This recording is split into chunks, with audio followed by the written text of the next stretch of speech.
gravar aqui. Então, volto a dizer, né, que começou a gravação, porque, né, vocês poderiam falar para os colegas, né, para poder participarem das aulas online, e quem não puder, assistir as aulas no YouTube. Eu sempre deixo o link das aulas na página da disciplina, né? Então, na página da disciplina tem lá os links das aulas, né? Das aulas que nós já tivemos até hoje. Estão lá, né? Uma ou outra aula que não está, mas a maioria está tudo lá. E aí facilita, né? Para quem não pôde assistir e também para quem assistiu e quer rever alguma coisa. Bom, então é o seguinte, vamos compartilhar aqui com vocês a tela do computador. Deixa eu fechar aqui umas coisas. Vamos compartilhar com vocês, então, a tela do computador, né? E iniciarmos a aula de hoje, né? Que são 2 aulas, que vai até 12h30, no caso. Vamos ver aqui. Compartilhando a tela. Beleza, então, a tela está sendo compartilhada. Deixa eu ver se o meu áudio está... No meu áudio está normal, né? Infelizmente, o que normalmente não é bom é o meu vídeo, né? Essa câmera do computador não é muito boa, não, mas acho que é o razoável, né? Dá para ir levando, né? O importante não é a minha aparência, a minha aparição, né? O que importa são os conteúdos que eu projeto aí. Então, vamos lá, né? Vamos aqui na página da disciplina, entrando aqui, né? AVA, né? Estudo à distância. Vamos aqui em conservação de solo e água, né? Essa semana não tem atividade avaliativa, semana que vem me parece que tem, eu tenho que conferir ali. Bom, então nós temos aqui, nós estamos, semana passada, né? De 7 de setembro a 11, né? Dia 7 não houve aula, porque foi feriado, foi até dia 11, a sexta semana. Teve um questionário, né? Deixa eu ver aqui, questionário do capítulo 3. Vamos ver quantas pessoas entregaram, né? Vamos ver aqui. Enviados. 2 pessoas enviaram, né? Então, vocês têm até o dia 18, né? Até o dia 18 de setembro, às 23h59, para poder enviar o questionário, tá certo? Então, assim, não deixe para a última hora, porque pode dar problema, né? Já houve problemas com outros alunos aqui de outra disciplina, que deixou para enviar na última hora, faltava 5 minutos que ele falou no e-mail para mim, faltava 5 minutos para terminar o prazo, ele foi mandar, não deu problema lá.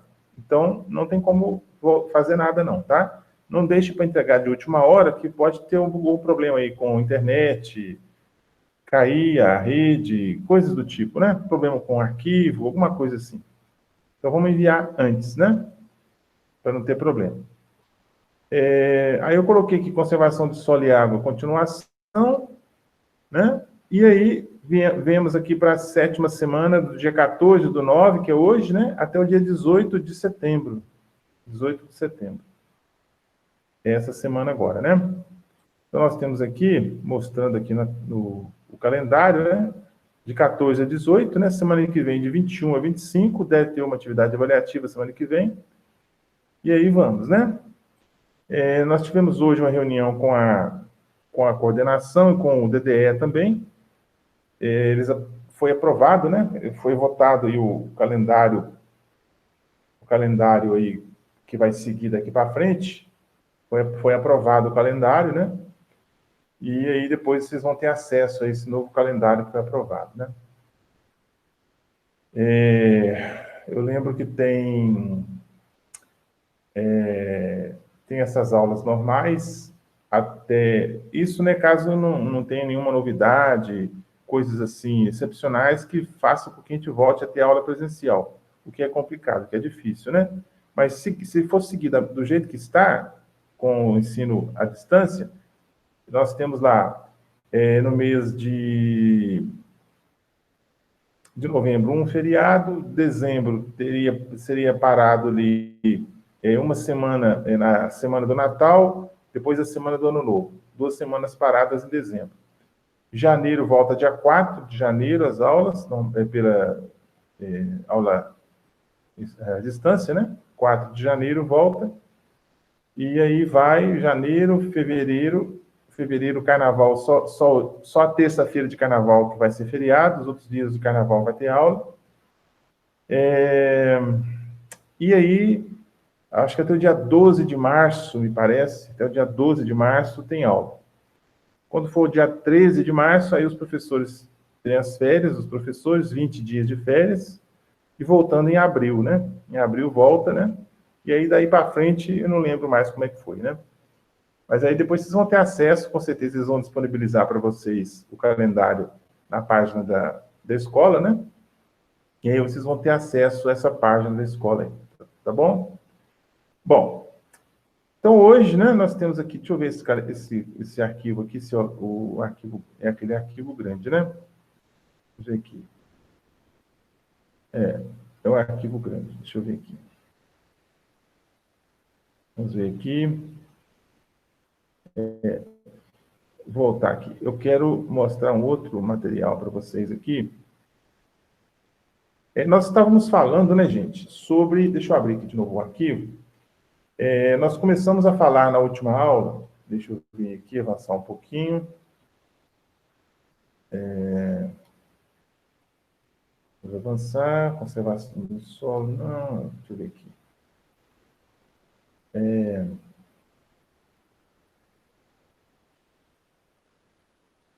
Questionário.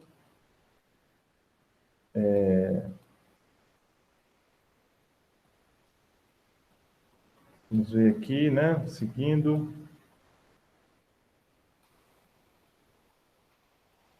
Vem aqui, nós começamos a falar aqui ó, sobre planejamento da conservação do solo e água, que é o capítulo número 4 da apostila, né?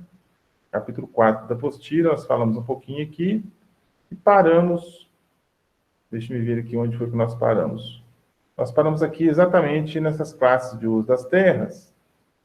O mapa, né? Um mapa temático. Os mapas temáticos produzindo o planejamento conservacionista, né?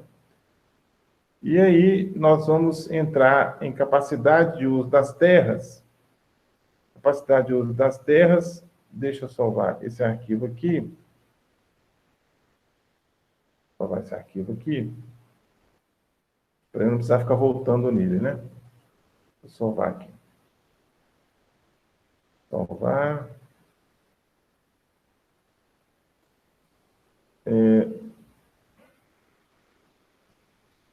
Computador é terrível. Você compra o computador, com pouco tempo ele já está lento.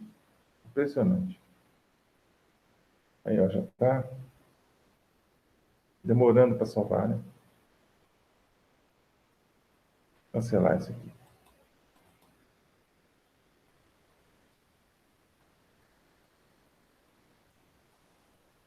Deixa eu voltar aqui, porque não está dando certo. Vamos ver aqui.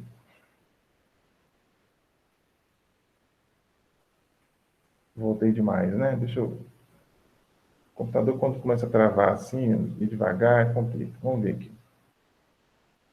Conservação do solo e água, né? Consta aqui para mim que são 8 alunos que estão online. Está tudo bem? Vocês estão me ouvindo, ouvindo e me vendo numa boa? Sim, sim. Tudo certo. Tá, sim. Para mim também está certo. Tá, ok. Então, vamos entrar aqui, né? Novamente, porque saiu aqui. Deixa eu ver.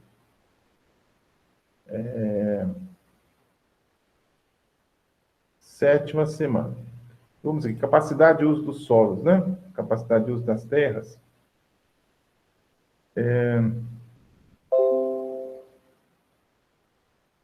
Vamos ver aqui, né? Bom, então, gente, nós temos aí, dentro do capítulo 4 da apostila, da apostila texto que nós estamos usando, ele aborda aí a capacidade de uso das terras, né? Porque, no caso, nós falamos o seguinte, se não falamos, vamos falar agora. No caso do uso das terras, nós devemos respeitar o limite, né? A chamada aptidão das terras, dos solos. nós devemos respeitar a aptidão, não é isso? Ou seja, se o solo ele tem aptidão para cultivos anuais, tudo bem, eu vou fazer cultivos anuais. Se ele tem aptidão para culturas perenes ou permanentes, eu vou respeitar, vou usar só culturas perenes. Se é um solo que ele não tem aptidão agrícola nenhuma, eu tenho que aceitar. Não vou usar para nenhum tipo de atividade agrícola. Então, eu tenho que respeitar a chamada aptidão, né? Aptidão. O que é aptidão? É a vocação, né? A vocação que o solo tem. Isso tem que ser respeitado. Então, quando você extrapola a aptidão do solo, extrapola, ou seja, você passa além da aptidão, além da vocação do solo, você pode ter problemas seríssimos de conservação, tá? Você pode ter problemas sérios de conservação. Então, o autor fala o seguinte, ó, adaptabilidade das terras para fins diversos, sem que sofra depauperamento pelos fatores de desgaste ou de empobrecimento. Então, quando eu respeito, né? Isso aí seria o quê? Seria respeitar a aptidão dos solos. Eu vou respeitar, né, a aptidão e, com isso, nesse respeito à aptidão, eu vou evitar, né, que o solo sofra depauperamento, ou seja, que ele se degrade pelos fatores de desgaste ou de empobrecimento normais que nós temos no dia a dia, né? Sol, chuva, vento, são os fatores que podem depauperar o solo, né? Então, eu tenho que respeitar esse limite. Esse sistema considera as culturas anuais com a mais alta intensidade de uso e as vegetações perenes ou permanentes como de baixa intensidade de uso. Então, quando nós vamos, por exemplo, cultivar milho, né? Cultivar milho no sistema tradicional, é claro, né? No sistema tradicional. Não estou falando de cultivo direto, nem plantio direto, nem cultivo mínimo, não. Quando eu vou cultivar esse milho, né? Eu vou cultivar esse milho no plantio tradicional, existe ali todo um processo, né? De desgaste do solo, né? Eu vou arar o solo, eu vou gradear, né? Eu vou fazer o plantio com semeadeira, por exemplo, né? Então, tem várias práticas, né? Então, o solo vai ser altamente eu vou mexer muito nesse solo, ele vai ser muito revolvido, muito mexido, né? Então, existem solos que se adaptam bem a isso. Você pode fazer isso sem problemas, tá? Você pode fazer isso sem problemas. Agora, tem solos que não, que eles não aceitam esse tipo de excesso de revolvimento. No caso, esses solos ficariam, então, para culturas perenes ou permanentes. A gente pode colocar aí, por exemplo, no meio, né? Também no meio da discussão, aqueles solos que você simplesmente vai fazer uma revegetação, né? Então, por exemplo, o solo está descoberto, você vem e faz um plantio plantio de mudas nativas. Então, você está revegetando a área, né? É uma área que não pode ser mexida, não pode ser trabalhada em função das limitações do solo. Então, culturas anuais, alta intensidade de uso. Culturas perenes, baixa intensidade de uso. Aí você vai ver em qual situação se encaixa o seu solo, tá? Este sistema foi elaborado para atender a planejamentos de práticas de conservação, que é exatamente o capítulo 4 que nós estamos vendo, né? Em geral, deve-se proceder um levantamento voltado para estabelecer a capacidade de uso das terras. Então, tem que fazer um levantamento para poder saber qual é a capacidade de uso das terras, qual é a capacidade que essas terras têm, né? Neste levantamento, investiga-se as características e propriedades diagnósticas das terras, necessárias à determinação de sua capacidade de uso. Tá certo? Então, neste levantamento, a gente vai investigar as características e as propriedades das terras, que vão ser necessários para determinar a sua capacidade de uso, né? Então, como que é isso? Como que é feito isso? Nós temos uma estrutura da classificação. Estrutura da classificação, né? Então, nós temos o sistema completo prevê 4 níveis categóricos. 4 níveis categóricos. Quais são os níveis categóricos que nós temos dos solos? Grupo de capacidade de uso. Então, grupo, né? Classe de capacidade de uso, subclasse e unidade de capacidade de uso. Nós temos esses quatro níveis categóricos de uso. O grupo, a classe, a subclasse e a unidade. Então, no caso do grupo de capacidade de uso, o grupo de capacidade de uso, nós temos 4, né? 3, melhor dizendo. Nós temos 3. Quais são os grupos de capacidade de uso que são o primeiro nível aqui, ó? Capacidade de uso, né? Grupo de capacidade de uso. Nós temos 3 grupos. O grupo A corresponde às terras que podem ser utilizadas com qualquer tipo e intensidade de uso. Culturas anuais, pastagens, reflorestamento e vida silvestre. Então, esse grupo A aí corresponde às terras que podem ser utilizadas com qualquer tipo e intensidade de uso. São as melhores terras, né? As melhores terras estão no grupo A. Elas podem ser utilizadas para qualquer, né? Qualquer tipo de uso, qualquer tipo de atividade eu posso usar naquela terra ali. Tá? É o que todo mundo quer, né? Você vai comprar uma propriedade, por exemplo, você quer que o seu solo, né? Ele possa ser utilizado com qualquer tipo de prática, qualquer cultura, que não tenha restrição, né? Você não tem restrição nenhuma. É o grupo A. Grupo A, tá bom?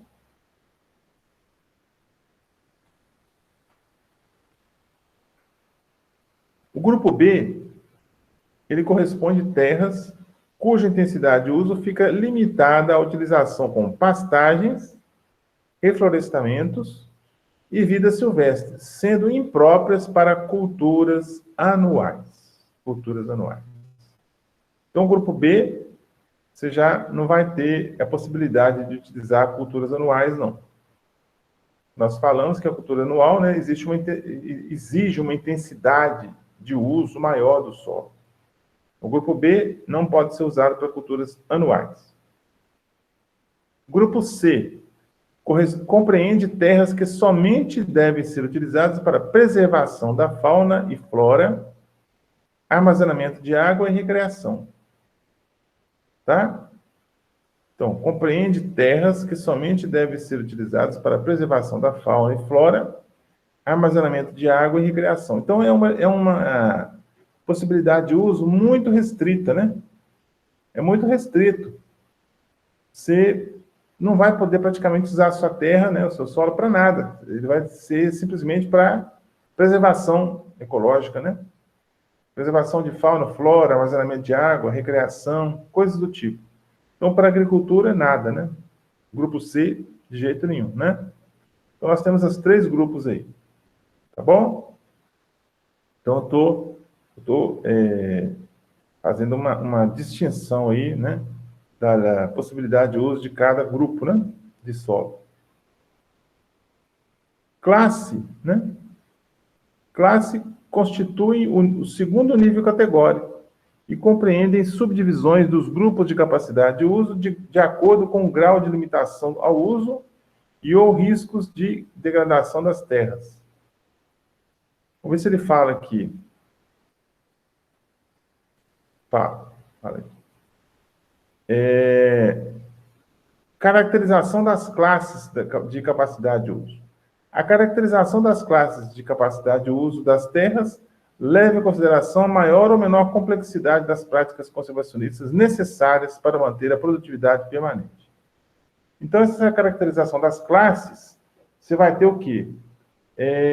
Você vai levar em conta exatamente as práticas conservacionistas necessárias, né? As práticas conservacionistas necessárias que você vai ter que lançar a mão para preservar, para conservar a sua área. Mais adiante, vocês vão entender melhor, né? Então, eu vou levar em consideração as práticas, tá certo? Eu digo o seguinte, que essas classificações que nós temos aqui, grupos, classes, tudo isso aí, isso leva em consideração, na verdade, isso leva em conta a questão de conservação do solo, tá, gente? Ninguém está falando aqui de fertilidade por enquanto, não, tá? Eu posso ter um solo aí da classe A que tenha baixa fertilidade ou média fertilidade. Um solo do grupo A, melhor dizendo, né?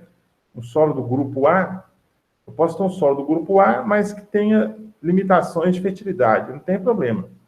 O que leva em consideração a classificação são os aspectos os aspectos físicos do solo, os aspectos de conservação, isso que é levado em conta. Então, vamos lá.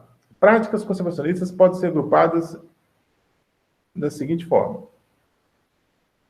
Então, eu tenho práticas conservacionistas de controle da erosão, né? Existem práticas de controle da erosão, práticas complementares de melhoramento e práticas de manutenção.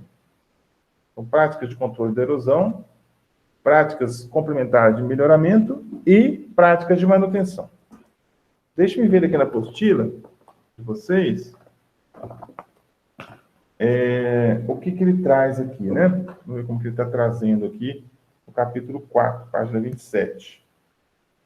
Página 27 da apostila de vocês. Começa falando, capacidade de uso das terras. Tá. Beleza. Bom, é isso aí. Então, depois vocês dão uma olhada na apostila, tá? A apostila está disponível para download aí na página da disciplina. Então, vamos lá. Olha só esse quadro, né?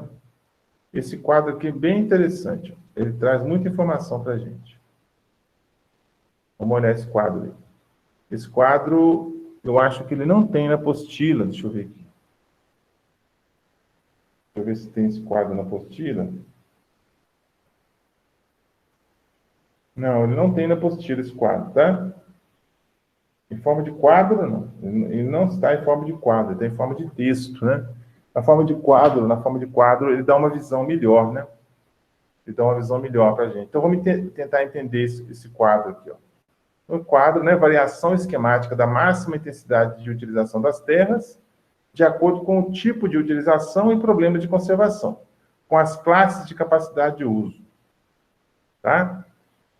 Então, nós temos aqui o seguinte, olha só, vamos olhar aqui pelo mouse aqui, ó. Pelo mouse.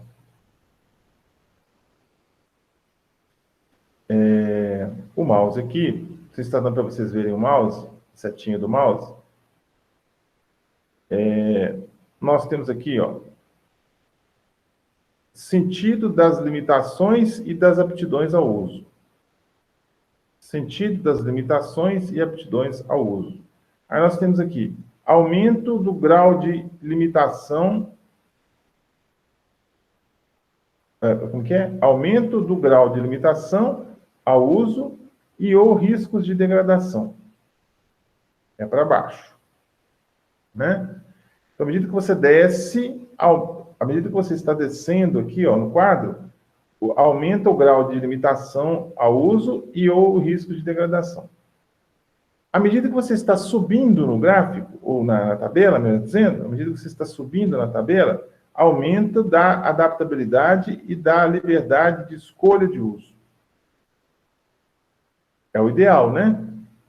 É o ideal. À medida que você vai subindo aqui, ó, no quadro, você vai tendo mais oportunidade, mais chance de escolha, né?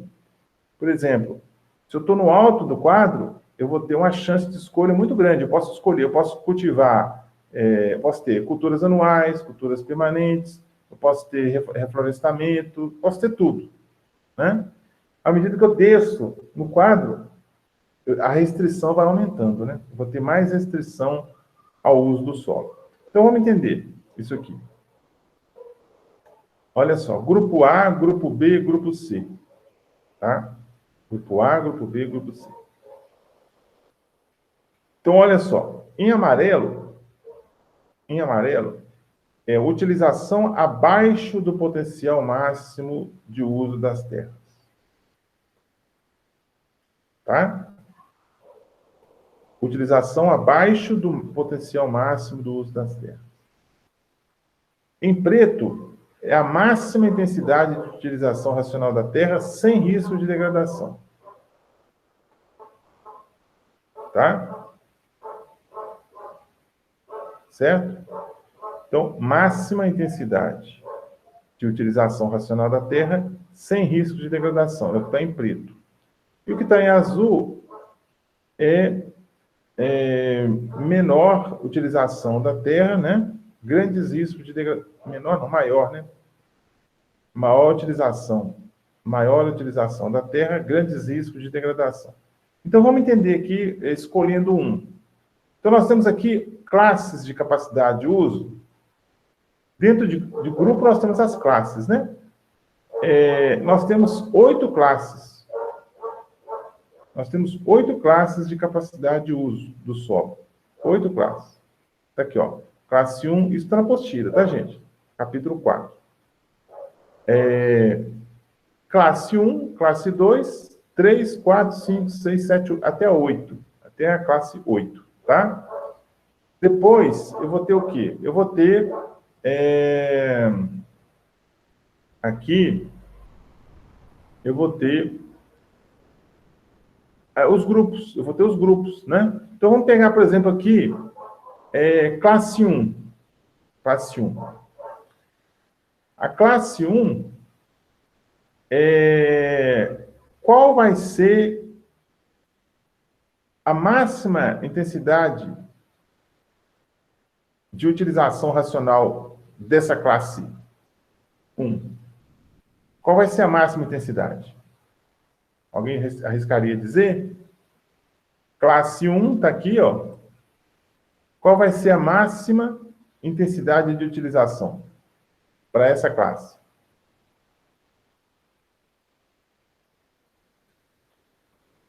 As intensidades estão aqui em cima, ó. Preservação da fauna e flora, repastagem, reflorestamento, culturas anuais, estão aqui em cima, né? Estão aqui. Na classe 1, então, qual vai ser a máxima intensidade de utilização? Acho que o pessoal foi embora. Deixa eu ver aqui.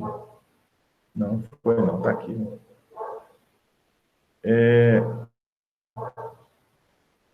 Vocês estão entendendo, gente? Deixa eu dar um exemplo aqui. Deixa eu explicar de ponta a ponta o exemplo, acho que vai ficar mais fácil para vocês entenderem, né? Veja bem, a classe 1, os solos de classe 1, capacidade de uso 1, olha só, eu posso utilizar esse solo para preservação de fauna e flora? Posso. Utilização abaixo do potencial máximo. Se está abaixo do potencial máximo, eu posso usar. Então, eu posso usar. Tudo que está em amarelo aqui é permitido fazer. O que está em azul não é permitido fazer. Então, em amarelo, eu posso usar o solo da classe 1 para preservação da fauna e flora. Eu posso usar o solo da classe 1. Tem um cachorrinho latindo aqui, que ele sempre vem latir na hora da aula. Impressionante, né? Acho que eu estou querendo assistir a aula também. É do vizinho aqui, o cachorrinho do vizinho. Fica me atrapalhando aqui. Bom, veja só. Então, a classe 1 eu posso usar para preservação de fauna e flora. Eu posso usar para pastagem e reflorestamento, que está amarelo. Eu posso usar. Tá? Posso usar. Eu posso usar para culturas ocasionais em extensão limitada. Eu posso usar para culturas anuais com problemas de conservação complexo, moderado, e o limite máximo máxima intensidade de utilização é quando ele está aqui nas culturas anuais, ó, problema de conservação simples, né? Então, classe 1 é o solo que todo mundo gostaria de ter. Eu posso usar para tudo. Eu posso usar para tudo, qualquer prática, qualquer tipo de cultivo, eu posso usar esse solo da classe 1. Ou seja, ele não tem problemas de conservação importantes. É um solo tranquilo de lidar. Tá? Agora, a classe 2, ó, já vou ter uma limitação aqui. Ó. O preto, que é o máximo, ele está aqui antes de chegar na conservação, antes das culturas anuais, problema de conservação simples. Por quê? Aqui em azul poderia estar até em vermelho, né? É proibido, não pode usar. Então, classe 2 está em azul, é culturas anuais, preservação simples. Não pode utilizar. Classe 3, moderado e simples. Não pode usar. Só pode usar o quê? Para 5 coisas, vamos falar assim, né? Ó, pode usar aqui, o grupo C, esse primeiro, esse aqui, esse e esse. Esses 5 retângulos aqui. O 4 vai piorando, né? O 4 vai, à medida que vai descendo aqui, vai piorando. O 4 posso usar para grupo C, grupo B e o máximo aqui, culturas ocasionais. O grupo 5, eu posso usar para grupo C, grupo B, até no máximo aqui simples, problema de conservação simples. Até chegar no último aqui, no que é o grupo, a classe 8, que é grupo C, preservação da fauna e flora. Ele só pode ser usado para preservação de fauna e flora. Olha só. Então, os solos da classe 8 são os piores solos no que diz respeito à conservação. Problema de conservação, tá? Então, eu não posso usar esse solo da classe 8 para, por exemplo, fazer um plantio de um pomar. Muito menos um plantio de feijão, de milho, de arroz. Não posso, né? Se eu quiser respeitar a aptidão do solo, eu não posso usar. Não posso usar. Tá certo? Então, esse quadro aí, ele representa um resumo, né, sobre essas classes de uso do solo e suas limitações de utilização, no que diz respeito à intensidade, né, intensidade de uso. Então, na apostila, isso está em forma de texto, né? Se você olhar na apostila aí de vocês, a partir da página 29, né? Página 29, ele fala 29 e 30. Né? Então, ele fala que inclusive na página 30, ele faz aquele comentário que eu fiz. Né? Ele fala o seguinte, ó, deve-se salientar que esse sistema de classificação se refere mais ao risco de erosão e não tanto à produtividade. Terras da classe 2 ou 3, por exemplo, não quer dizer que possam apenas produzir colheitas de rendimento inferior. Essas terras podem, em casos especiais, produzir melhor do que as terras da classe 1. Foi o que eu falei, né? O fato do solo ser classe 1, 2, 3 ou 4, não está falando que ele é mais fértil do que o outro, não. Não está falando, não. Está falando que ele tem mais ou menos problemas de conservação, né? Pode ter, né? Maior ou menor problema de conservação em relação às outras classes. Então, o fator que te leva a classificar isso aí é o risco de erosão, é a conservação do solo, e não a fertilidade do solo. Ficou claro isso aí, gente? Alguém tem alguma dúvida aí? Por enquanto? Para mim tá tranquilo. Tranquilo? Beleza, então.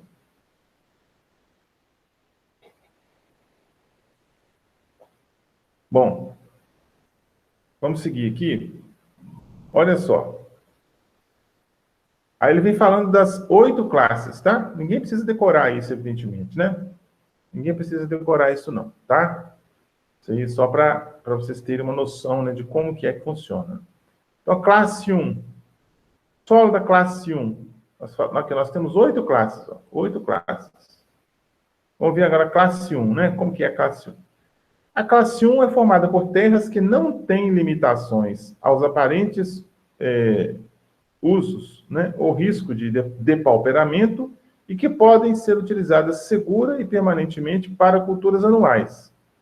As terras dessa classe não necessitam de práticas de controle de erosão ou de melhoramento, devendo ser usadas apenas as práticas de manutenção. Então, são os solos, né, que você não vai ter problema sério de conservação nele. Você não vai ter problema de conservação nele. Você vai poder utilizar. É claro que você tem que lançar a mão das práticas de conservação normais, né? cultivo em nível, né? Se for o caso.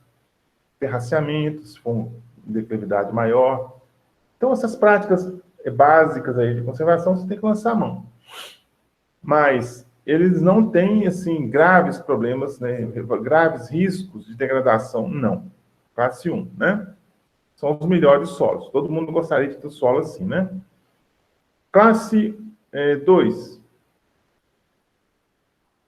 Formada por terras que têm limitações moderadas ao uso. Limitações moderadas.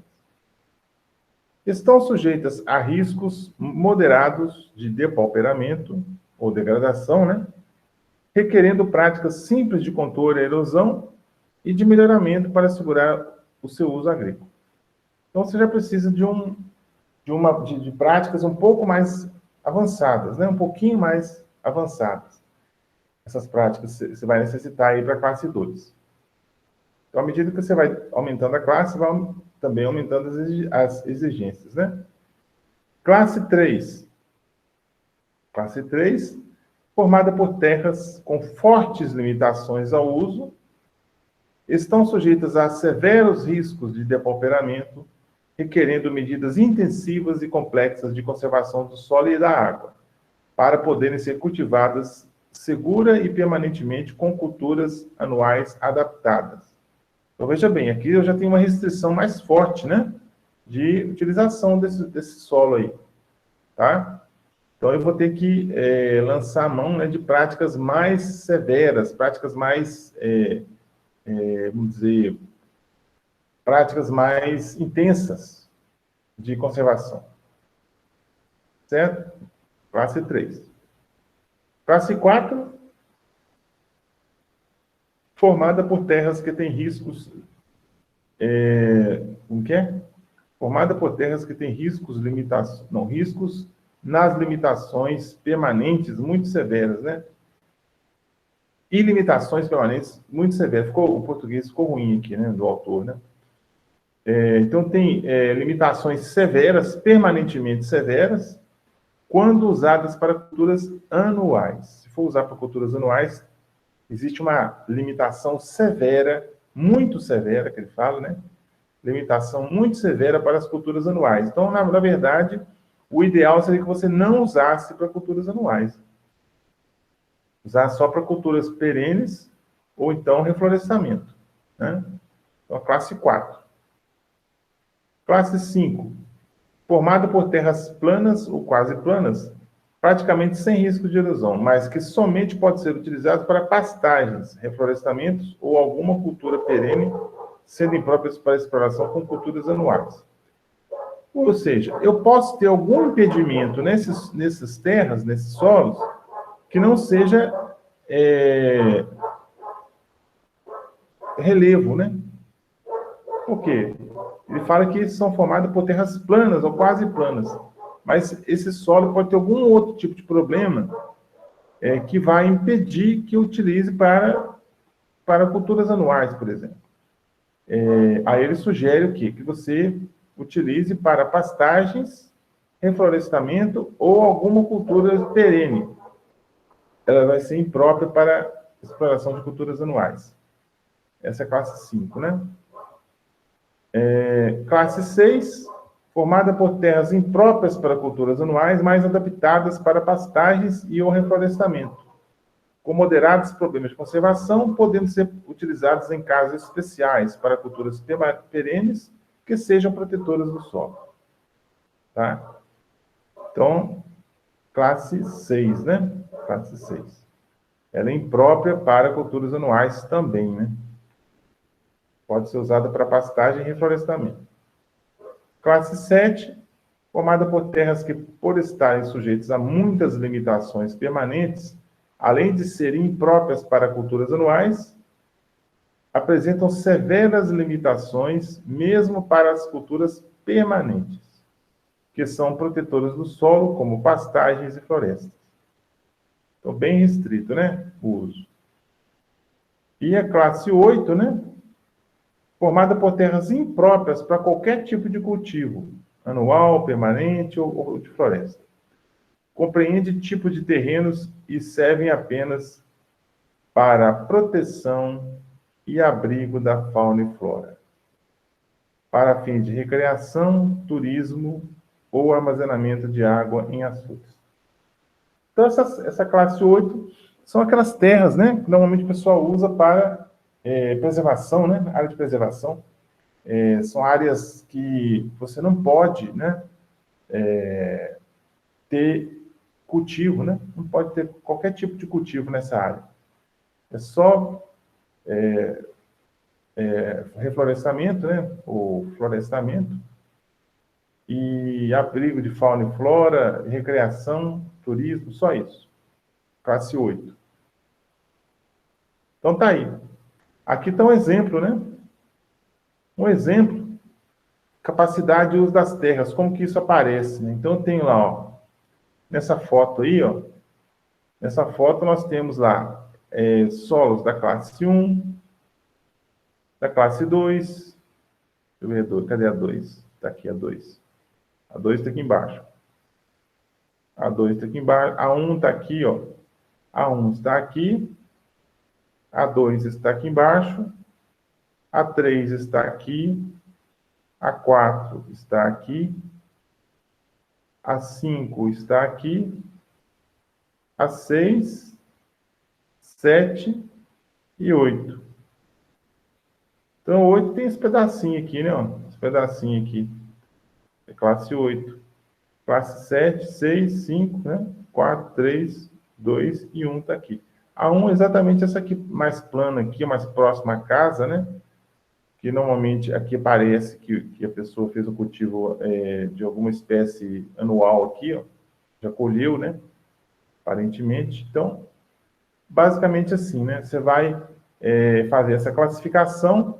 Um fator principal, como eu disse, né? O fator principal aí é exatamente a erosão, é o relevo, né? O relevo, a erosão que eu posso, que está sujeito, né? A erosão que eu posso estar sujeito. Então, exatamente isso aí. Bom, olha só, aqui nós temos uma situação onde não foi respeitado, né, o limite, né, ou a aptidão do solo. Quando você não respeita essa aptidão do solo, você pode chegar numa situação dessas aí, ó. Eu posso ter aqui, ó, do lado esquerdo está ali já formação de vossorocas, né, do lado esquerdo, e do lado direito as vossorocas bem avançadas, né, as vossorocas bem avançadas. Então, se você, acho que não dá para vocês verem, não, essa área da esquerda aqui, ó, tem gado aqui em cima. Tem gado aqui, né? Tá com gado, né? Tem gado aqui em cima. E aqui tem algumas linhas, aparentemente, aqui de cultivo em nível, mas rompeu lá em cima, ó. Lá em cima houve um rompimento e essa água da chuva, né? Veio escoando, né? O escoamento superficial veio acontecendo, foi carreando esse solo, foi carreando o solo, foi abrindo sulcos no terreno, sulcos aqui, foi aumentando essa profundidade e aí chegou na pior situação, né? Que pode ser lá assoreamento de algum curso d'água que está passando lá embaixo. Do lado direito, a situação já está bem mais crítica, né? Vossorocas, né, presentes, então dificulta muito mais aí o cultivo, né? Então essa área, se for deixada do jeito que está, ela vai piorar cada vez mais, né? A situação dela vai ficar muito mais crítica, né? Essa situação desse lado direito aí, né? Do lado esquerdo também, no lado esquerdo também está bem crítica a situação, e aí você precisa lançar a mão de algumas práticas para poder resolver esse problema aí, né? Dessa erosão severa que está acontecendo aqui. Bom, nós falamos das classes, né? Agora nós vamos falar das subclasses de capacidade de uso.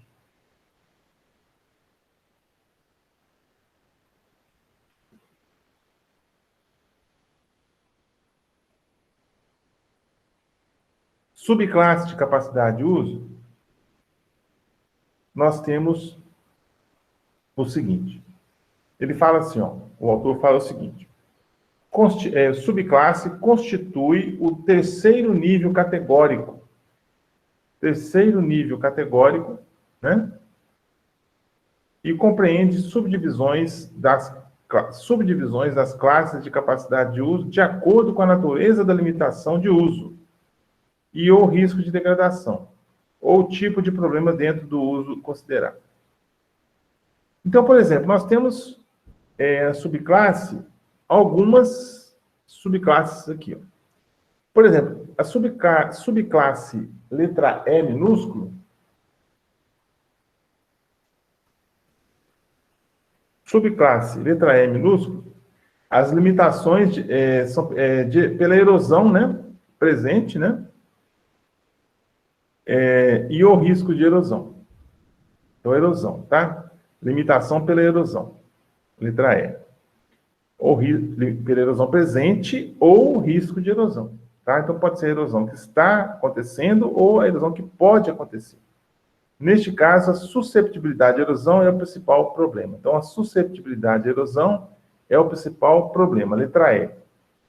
Certo? Então, se você vê lá na classificação do solo, lá, letra E minúsculo, você pode saber que é problema de erosão. O solo tem problema de erosão. Ou pode vir a ter, né?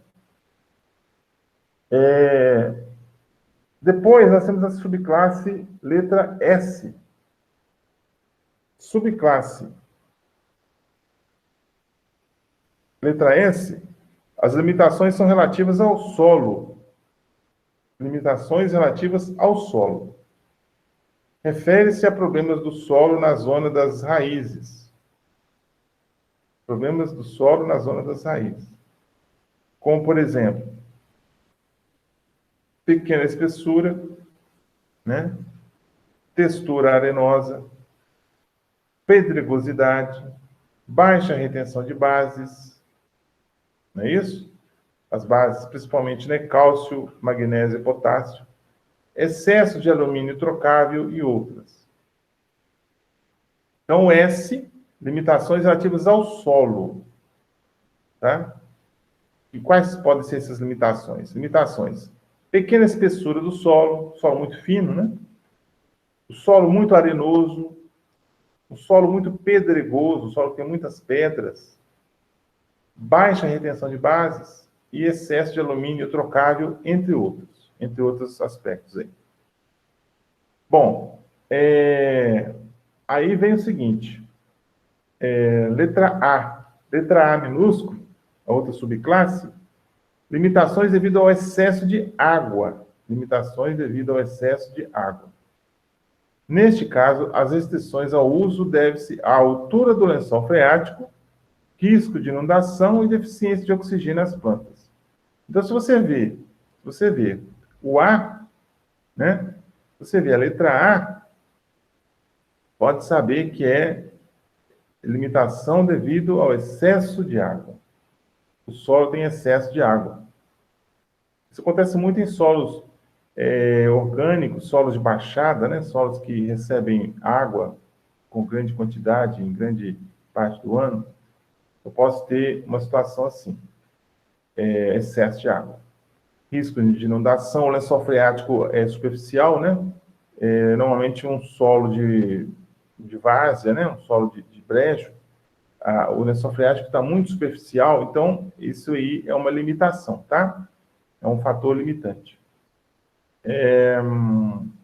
Esse excesso de água pode ter também deficiência de oxigênio para as plantas. Pode não, ele traz, né? Se o solo tem pouca oxigenação, né? Se ele tem um lençol freático muito alto, quer dizer, se o lençol freático está muito alto, ele vai ter pouca oxigenação, porque os poros estão cheios de água. Limitações climáticas, letra C.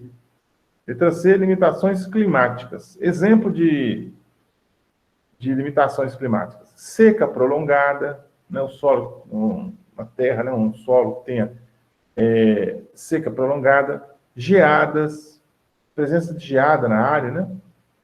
Granizo, chuva de granizo frequente, ventos frios, chuvas torrenciais frequentes. Então, tudo isso aí pode ser limitação climática, limitações climáticas. Então, nós temos aí a subclasse de capacidade de uso. Subclasse de capacidade de uso são essas 4 principais aí, né? 1, 2, 3, 4. São 4 subclasses. E aí nós temos as unidades de capacidade de uso. tá? As unidades de capacidade de uso, né? A unidade de capacidade de uso corresponde ao nível categórico mais baixo do sistema e compreende subdivisões das subclasses de capacidade de uso baseadas em condições que afetam o uso ou o manejo das terras. Então, vamos ver. Vamos ver aqui.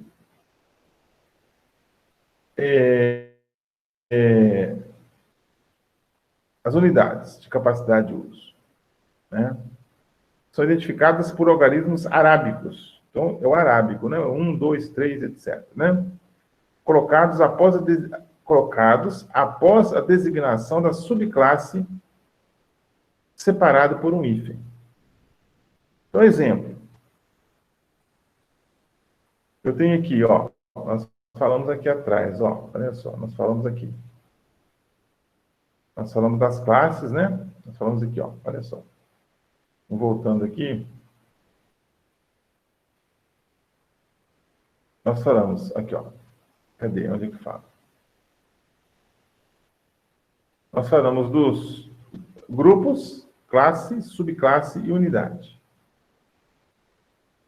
Grupo, classe, subclasse e unidade. Aí aqui embaixo ele traz o exemplo.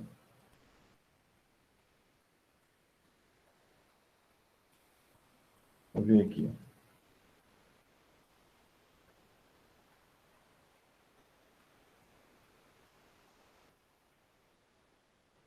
Então aqui, ó. 3S1. Classe 3, subclasse S e unidade 1. Grupo, classe, subclasse, né? Aliás, desculpa. Classe, subclasse e unidade. Classe, subclasse e unidade. Então, ele tem classe 3, esse exemplo 1 aqui, ó. Classe 3, subclasse S e unidade 1. Então, vamos ver aqui no exemplo qual que seria esse solo, né? 3S1. Quem que é o 3S1 aqui, ó? 3, algarismo romano 3. S e 1. Um arábico. 3S1. Aqui, ó, 3 está aqui. S está aqui. E 1 está aqui. É o primeiro, né? Ó. É o primeiro. Então, esse solo, né, ele tem o quê? É um solo da classe 3, que tem problema relacionado ao solo, porque é S, né? É um solo classe 3. O problema relacionado o problema relacionado ao solo, e o problema especificamente do solo é a pouca profundidade do solo. Então, é um solo de pouca profundidade, tá? O fator limitante principal aí é pouca profundidade do solo. 3S1. Aí vamos ver um outro aqui, ó. 2C2. 2C2. Então, 2C2. 2C2 é geada. Então, o problema do solo é o problema das terras, no caso, de uma forma geral, né? As terras, as áreas, né? Estão sendo cultivadas, que vão ser cultivadas, se for o caso de cultivo. O problema dela é exatamente o quê? Problema de clima, porque é C, e aí 2, geada. Então, é um local que tem problema de geada, né? O problema principal das terras é a geada. É a geada. 2C2. Aí tem aqui 2E1. 2E1. 2E1. O E1 é declive acentuado. Então, o problema relacionado é o problema de erosão, né? O problema de erosão e o problema principal é declive acentuado do solo, né? Declive é muito acentuado. E o outro aqui, 2E2. 2E2. 2E2, declive longo, né? Ou seja, o comprimento de rampa é grande, tá? O comprimento da rampa é muito grande. Então, se a rampa tem um comprimento muito grande, eu vou ter um problema maior de conservação, né? Problema de solo, né? A erosão pode se instalar nesse solo, né? De forma bem intensa, tá? Então, declive longo, tá bom? Aí ele trouxe esses 4 exemplos, né? Usando aqui as unidades de capacidade de uso. Então, esse quadro aqui, esse fluxograma, ele é interessante que vocês tenham, né? Se vocês quiserem, né? Vocês que estão aí, talvez com celular, se quiser tirar uma foto, né? Se quiser tirar uma foto desse... Deixa eu ver aqui. Deixa eu ver, colocar uma forma que dá para vocês tirarem a foto, né? Então. Se eu colocar assim, vai cortar, né? Deixa eu ver aqui. Se vocês quiserem ter isso em mãos, né? Aí, ó. Mais ou menos assim, né? Vamos ver. Ou assim, né? Ó, é o máximo que eu consigo fazer. Se alguém quiser tirar uma foto, né? Quiser tirar uma foto aí desse fluxograma, é interessante, né? Quem está com o computador aí pode fotografar, né? Ou então depois acessa o arquivo, né? Pode acessar o arquivo depois, que vocês vão ter isso aí, tá bom? Vão ter essa informação aí. Bom, gente, então, seguindo aqui, né? Toma uma aguinha aqui, porque a garganta fica seca mesmo. Levantamento das terras de acordo com a classificação da capacidade de uso. Levantamento das terras, tá?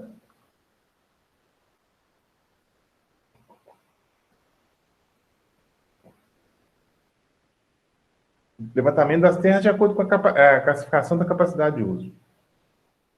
Então, fórmula de capacidade de uso das terras, né? Aí ele fala assim, as características de cada gleba e subgleba são identificadas por símbolos específicos, que são ordenados e apresentados em fórmulas convencionais. Então, aí vem isso aqui, ó.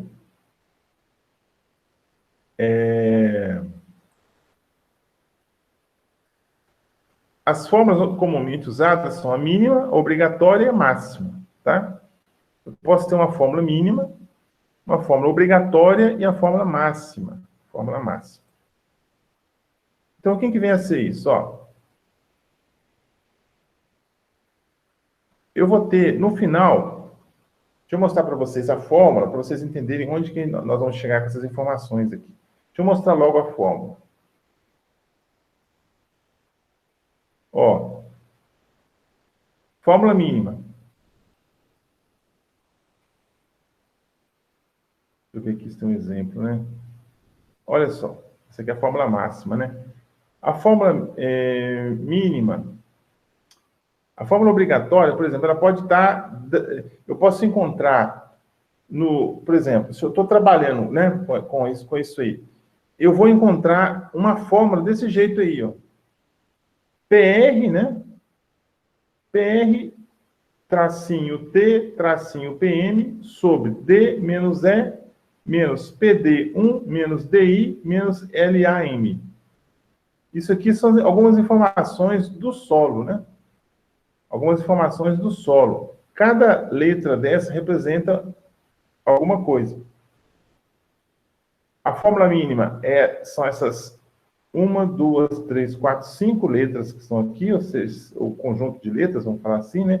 O PR é o 1, o T é o 2, o PM é o 3, o D é o 4 e o E é o 5. É a fórmula mínima, o que está em preto aqui. Quando eu adiciono o que está em vermelho aqui, e o azul, vira fórmula obrigatória. Eu tenho que ter obrigatoriamente isso aqui, né? E o que está em vermelho são os fatores limitantes. E o que está em azul é o uso atual do solo. O uso atual do solo. Então, o LAM significa lavoura atual milho. Lavoura atual milho. Tá? O DI é o distrófico. Solo distrófico. Então, vamos voltar aqui atrás para a gente entender, né, o que vem a ser isso aí. Eu falei, então, da fórmula mínima, máxima e obrigatória, ou obrigatória e máxima, nessa sequência. E aí nós temos PR. O que é o PR, né? O PR é a profundidade efetiva. Profundidade efetiva refere-se à profundidade do solo em que as raízes estão presentes, ou que podem atingir sem limitações. Essa observação é feita em barrancos de estradas, sondagem de contrado ou em trincheiras. Então, a profundidade efetiva, a gente usa muito esse termo profundidade efetiva na irrigação, né? Porque nós falamos que a profundidade efetiva, a gente vai irrigar somente na profundidade efetiva do sistema radicular. É onde estão 80% do volume de raízes. Então, na irrigação, nós irrigamos 80% do volume de raízes, e não 100%, tá? É feito dessa forma. Então, a profundidade efetiva é o PR. A textura é o T minúsculo, determinada através do tato, né, da mão, a própria mão, né? Ou em duas profundidades. Nos primeiros 20 centímetros, o horizonte AP, e entre 40 e 60 centímetros, ou topo do horizonte B. Nós sabemos que a textura do solo, ela muda, né? Se eu pegar o solo, por exemplo, mais superficial, a textura é uma. Se eu for aprofundando mais no perfil do solo, a textura vai modificando, né? É bem heterogêneo isso aí. Então, o T, se aparecer a letra T na fórmula, é textura, tem a ver com a textura. PM, permeabilidade. Então, a permeabilidade depende diretamente das características do perfil do solo, sendo, portanto, estimada através do exame em conjunto da textura, estrutura, profundidade efetiva, cor e presença ou não de mosqueados causados pelo excesso de água. Essa característica também é determinada em duas profundidades, na camada superficial e na subsuperficial, horizonte B. Então, nós temos a permeabilidade do solo, né? Solo mais permeável, solo menos permeável. Declividade. Declividade, letra D minúsculo. A declividade é determinada com clinômetros. Você já deve ter mexido com isso, né? Com clinômetro, né? O clinômetro, para quem não viu ainda, ou vai, né? Não teve oportunidade, é um aparelhinho simples que serve para você medir, por exemplo, a altura de árvore, né? Eles usam muito para medir a altura de árvore. É o clinômetro. Declividade também, você pode usar para fazer a declividade. Pode usar um clinômetro, você pode usar nível de precisão, nível de engenharia, né? Ou estimada por meio de plantas planeoaltimétricas das glebas. Se tiver uma planta planeoaltimétrica, dá para calcular também a declividade, né? Porque eu vou ter escala e eu vou ter cota de curva de nível. Vou ter curva de nível com cota e escala. Aí eu consigo medir o quê? Distância vertical e distância horizontal. Aí eu calculo a declividade. Erosão, letra E, minúsculo, né? Determinam-se a erosão laminar e a erosão em sulcos que ocorrem na gleba. Erosão laminar e erosão em sulcos, tá certo? A erosão laminar é estimada pelo rebaixamento do lençol, rebaixamento do perfil do solo, de forma generalizada, e em erosão em sulcos, pela frequência e profundidade dos sulcos presentes. A erosão laminar também, gente, ela pode ser determinada, como eu disse no início, né, lá atrás. Por exemplo, se as plantas da área já estiverem exibindo uma parte do seu sistema radicular, sinal que você já está com erosão laminar, né? Você tem que entrar com prática de conservação, tá certo? Então, assim, a erosão laminar, ela é uma erosão que você ainda está no momento que pode agir, né? Você pode reverter o processo de erosão sem grandes transtornos, você pode lançar a mão disso aí, na erosão laminar, né? Agora, se você deixar já chegar a erosão em sulcos daí para frente, aí já complica mais, né? Complica bem mais. Tudo bem, gente, por enquanto? O pessoal está aí, deve estar aí tomando um refrigerante aí, né? Um café. Tá certo, né? Tudo bem por enquanto? Érica, Camila, Lucas, Mariana, Luiz Carlos, Wesley, tudo beleza, né? Tudo tranquilo. Graças a Deus. Beleza. Tem alguém com o celular com a bateria quase no fim aí, não? O meu tá. Tá sem carregador? Tem sim. Ah, então tá. Beleza. Espero que esteja dando para acompanhar, pessoal que está com celular. Espero que esteja dando para acompanhar, porque fica pequeno, né? A apresentação fica muito pequena, mas eu creio que deve dar para acompanhar, né? Dependendo da situação aí, deve dar para seguir, né? Bom, no caso, nós temos aqui outros fatores limitantes. Outros fatores limitantes são os demais fatores que devem ser identificados e que afetam diretamente ou indiretamente a classificação da capacidade de uso das terras. O uso atual é importante, tá, gente? Essa informação do uso atual é muito importante. Para complementar as informações, é identificado o uso atual em diferentes níveis de informação. Então, eu posso ter, por exemplo, uma lavoura anual de milho, eu posso ter uma lavoura permanente de fruticultura, né? Então, tem várias possibilidades de uso atual. Eu posso ter pastagem, né? Uso atual. Eu posso ter nenhum uso atual, o solo pode estar descoberto, sem uso nenhum, pode acontecer, né? Então, nós temos aí na fórmula mínima 5 informações. A fórmula mínima, né? O que acontece com essa fórmula, gente? Para que serve essa fórmula? Essa fórmula, ela vem no mapa de capacidade de uso das terras, e quando você bate o olho na fórmula, você vai saber, bom, aquela área ali, ela tem profundidade assim, textura tal, permeabilidade tal, declividade tal, erosão tal. Certo? Com números, normalmente. Então, a fórmula mínima, ela tem isso aqui, ó, essa formação aqui, ó, essa estrutura, né? Profundidade efetiva, textura, permeabilidade, declividade e erosão, nessa sequência, tá? Então, quando a pessoa que está acostumada com isso, ela bate o olho na fórmula, ela já vai saber, né, exatamente como que está a profundidade efetiva, a textura, permeabilidade, declividade e erosão, que vem nessa sequência, sempre assim. Fórmula mínima. A fórmula obrigatória, que eu já mostrei para vocês, está aqui, ó, ela vem. A fórmula obrigatória é a fórmula mínima, mais informações na sequência aqui, ó. Essa aqui é a fórmula mínima, que eu acabei de falar dela, mais essas outras informações que estão aqui. Nós vamos ver mais adiante que quais são, né? PD1, DI, LAM, tá? No caso aqui.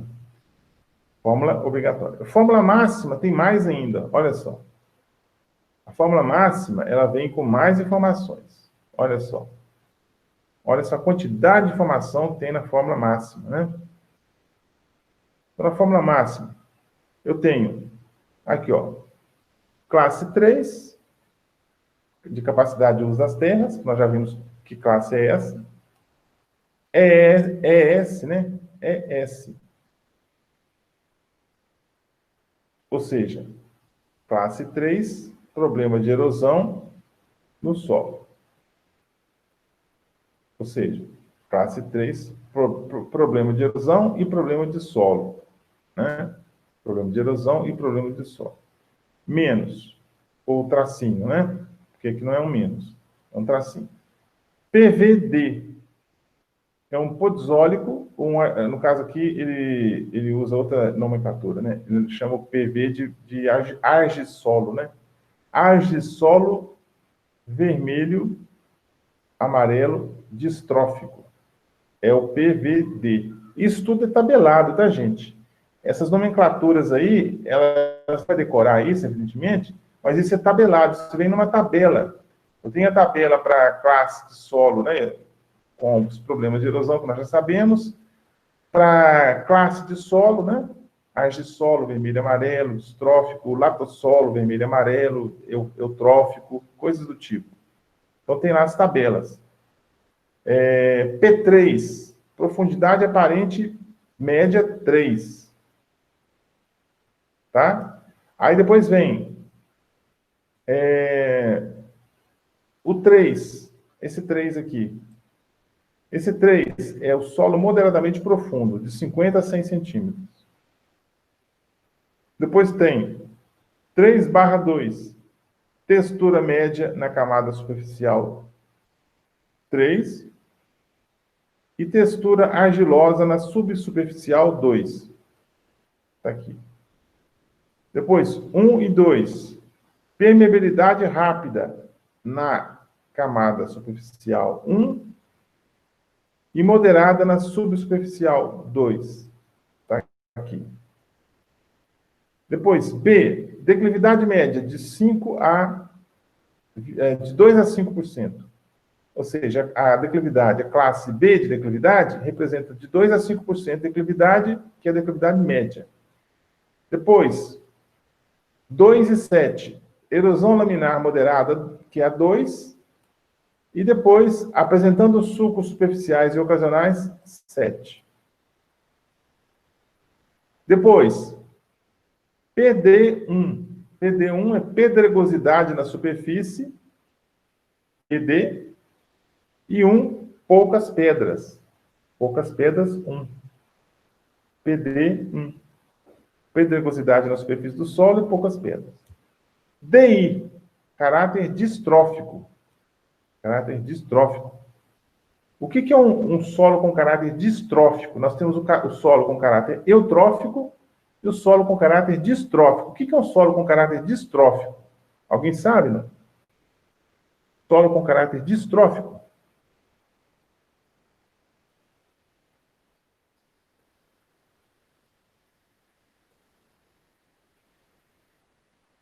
Nunca ouviram falar, não, na fertilidade de caráter distrófico, não? Solo eutrófico, solo distrófico. Nunca ouviu falar nisso?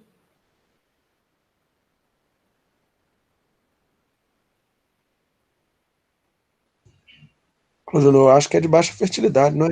Alguma coisa assim. Exatamente. É isso mesmo. O solo distrófico é um solo que tem pouca saturação de bases. Ele tem poucas bases, né? Nos colóides do solo, nas argilas do solo, né? Nos colóides. Pode ser orgânico, no caso, os colóides orgânicos, ou então os colóides, no caso, as argilas, né? No caso, mineral. As bases, que são o importante para as plantas, cálcio, magnésio, potássio, né? Eu tenho poucas dessas bases ali adsorvidas nos colóides do solo. Tem poucas. Vou ter mais sódio, hidrogênio, né? E não são nutrientes e que não é interessante que eles estejam ali nos colóides do solo. Então, o solo que tem poucas bases, vamos chamar de benéficas, entre aspas, poucas bases adsorvidas nos seus colóides, a gente chama de solo distrófico. Solo pobre, né? É um solo que tem baixa fertilidade. Já o solo eutrófico é um solo que tem bastante bases disponíveis para as plantas, né? Se tá disponível adsorvida aos colóides, vai estar também disponível na solução do solo e as plantas vão absorver e vão se desenvolver bem, né? Então, distrófico, é um prefixo que significa desprovido, sem, né? Na falta. Sem trofias, ou seja, trofia seria um grau de fertilidade. Então, distrófico é sem fertilidade, baixa fertilidade. E eutrófico, com fertilidade, né? Um solo que tenha mais bases adsorvidas nas partículas do solo. LAM, o LAM aqui, o último aqui, ó. LAM, lavoura, o L vem de lavoura, primeiro nível, né? O A é anual, segundo nível, o M de milho, terceiro nível. Tá? Então, eu tenho aí tabelas para poder trazer todas essas informações para vocês aqui, ó. Não vem ao caso, né, entrar com essas tabelas agora, né? Deixa eu ver na apostila, só para orientar melhor vocês, lá no capítulo que está falando sobre isso, vamos ver o que ele tem para a gente aí.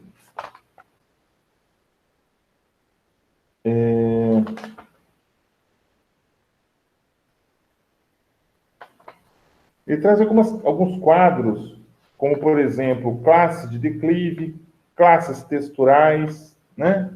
Ele traz também classe de profundidade efetiva, classe de erosão laminar, classe de erosão em sulco, classe de risco de inundação, classe de pedregosidade. É interessante que vocês deem uma lidinha também na apostila, nessa parte aí, tá? Volto a dizer, o capítulo 4 começa na página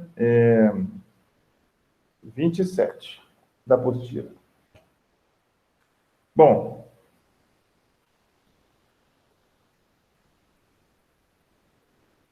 então aqui ele fala o seguinte: quando a classificação da capacidade de uso das terras é efetuada com base no levantamento do solo ao nível de série, a fórmula pode ser simplificada. Então, a fórmula ela pode aparecer simplificada também, tá?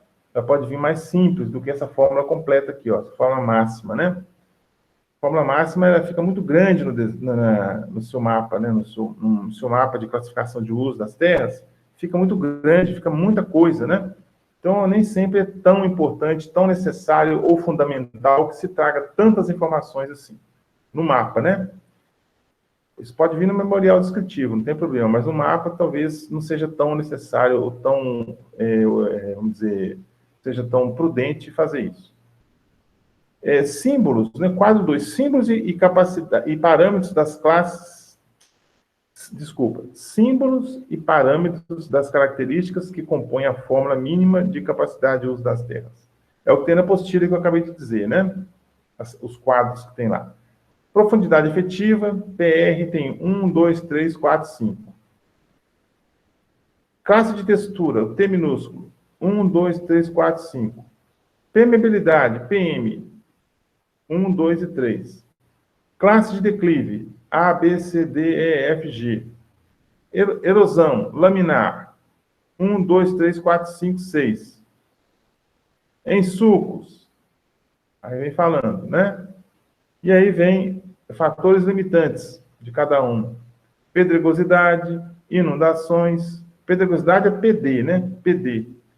Inundações é IU e L, né? Hidroformismo, HI1, né, no caso. Hidroformismo tem a ver com o quê? Hidroformismo é exatamente a água influenciando na morfologia do solo, né? Como que o solo foi formado.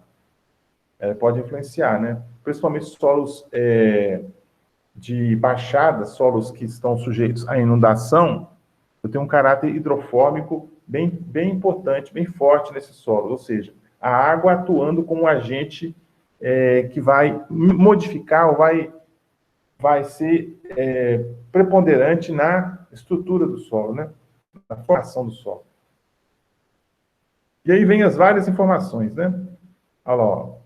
Salinização, seca, geada, caráter álico, né, que tem a ver com o teor de alumínio do solo, distrofismo, que eu acabei de falar, né, distrófico, baixa retenção de cátions, carbonato, e etc. Né?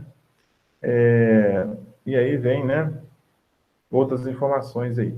Tá? Pedregosidade, né? Então, o PD1, ele tem menos de 15 pedras na massa do solo, 15%, né? Menos de 15%. PD2, de 15% a 50% de pedras na massa do solo. PD3, de 50% a 90% de pedras na massa do solo. E aí vai, né? PD4, de 0,01 a 1% da superfície do solo com matacões, ou seja, são pedras maiores, né? PD5, de 1 a 10. PD6, de 10 a 90. PD7, de 2 a 15, com afloramento de rochas. Aqui, no caso, com afloramento, né? Antes era com matacões, aqui é com afloramento de rochas.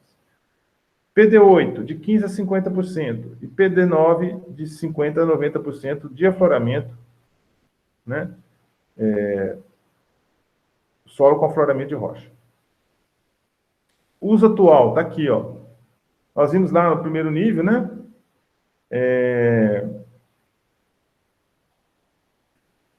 Nós vimos o LAN, que foi lavoura atual de milho, né? O L é lavoura, né? L é lavoura. Por exemplo, o F é floresta. O S é cerrado, né? No primeiro nível. O T é caatinga. O B é babaçoal. Pastagem, EP. Horticultura, EH maiúsculo. Então, são simbologias que eles usam, né? Segundo nível, campo nativo, C. Pastagem, P. Né? Lavoura, L. Horticultura, H. Então, é isso que eles trazem, né? A apostila não traz esses quadros, né? Não traz esses quadros e traz somente algumas informações. Então, a gente poderia pegar mais informações ainda, né? Em outras publicações para poder ver todas as classes, né? Ver tudo isso aqui que está na fórmula máxima, né? Ó. Tudo isso aqui que está na fórmula máxima, vamos voltar nela aqui, ó. Aqui, ó. Tudo que está na fórmula máxima, nós poderíamos, né, pegar, né, na internet, descobrir quais são cada uma dessas informações aí, né? Todas as classes possíveis e imagináveis. Por exemplo, eu sei que o PVD é o argissolo vermelho amarelo distrófico, mas eu quero saber também o que é o latossolo vermelho amarelo distrófico, o neossolo distrófico, eu quero saber. Então, isso aí tem como buscar na internet. Eu achei que não seria tão importante trazer isso e trazer somente essa informação básica aí das fórmulas, da fórmula máxima, né, da fórmula também da obrigatória e da fórmula mínima, né? Acho que isso é o suficiente. Bom, gente, nós estamos com 14 horas e 27 minutos. Nós vamos encerrar aqui a aula de hoje. Se alguém tiver alguma pergunta, algum questionamento, pode fazer, né? Se não tiver, nós vamos encerrando por aqui a aula de hoje, né? Falando que eu já vou deixar disponível para vocês amanhã o link da aula lá no YouTube, para quem já assistiu e para quem não assistiu ainda, que possa ir lá, tá? Vocês podem falar para os colegas e tudo mais, né, que procurem buscar as informações, porque eu tenho observado, como eu disse no início da aula, que poucas pessoas têm acessado os conteúdos, as aulas, né, e tudo mais. E a gente não sabe até quando vão ficar disponíveis no YouTube essas aulas. Eu não sei qual que é a política deles lá, né, se é de apagar depois de tanto tempo, não sei se isso fica indefinidamente lá, durante 1 ano, 2 anos, 6 meses, não sei, né. Então, vamos procurar acessar isso aí, que está disponível para vocês. A maioria das aulas estão lá, né? Só poucas que eu não coloquei. A maioria está lá, e aí vocês podem acessar lá. Tá certo? Então, eu vou agradecendo a participação aí de vocês, e a gente volta numa próxima aí, se Deus quiser. Bons estudos, boa tarde para todos. Obrigado, boa tarde, Claudio. Boa tarde. Boa tarde, tchau. Boa tarde, tchau, gente.